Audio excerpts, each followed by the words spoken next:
Fams, keragaman kuliner di Indonesia nggak hanya terkenal pada makanan berat dan makanan ringan aja.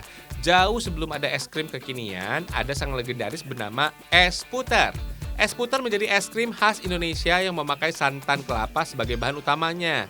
Santan digunakan sebagai pengganti susu yang biasa digunakan sebagai bahan utama dari es krim. Kelapa parut ditambahkan air dari hasil rebusan pandan Fams. Sengaja menggunakan air pandan agar aroma es puter lebih wangi. Oh iya, kelapa yang digunakan juga nggak boleh terlalu tua dan tidak terlalu muda Fams. Kalau orang Jawa bilang sih semanten. Oh iya Fams, masyarakat Indonesia dulu nggak bisa menikmati es krim karena harganya yang cukup mahal. Apalagi pemanfaatan susu biasanya eksklusif hanya untuk orang-orang tertentu di kalangan atas. Makanya dicobalah bikin es krim dengan bahan dasar santan. Ternyata rasanya lebih gurih. Hihihi.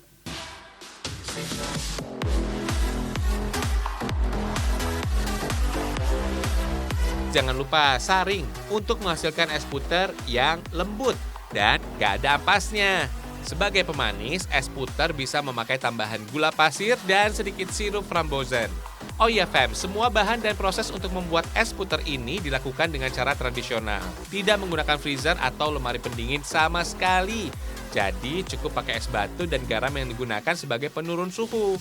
Pada prinsipnya, partikel yang terdapat pada garam berhasil mengganggu kestabilan partikel es Fams.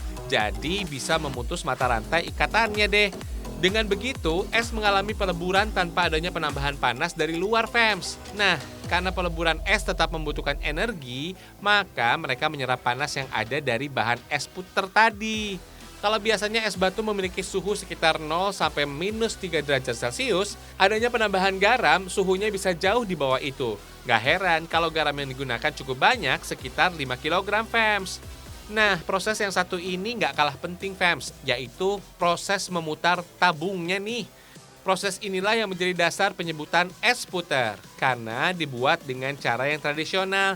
Tabung es ini diputar selama hampir 2 jam loh. Setelah cukup lama diputar, bagian tepinya lebih dulu memadat Fams. Nah, bagian yang sudah memadat duluan ini dilepaskan dari dinding tabung agar tercampur dengan yang belum memadat. Tujuannya sih biar suhunya lebih rata dan cepat membengkus secara keseluruhan.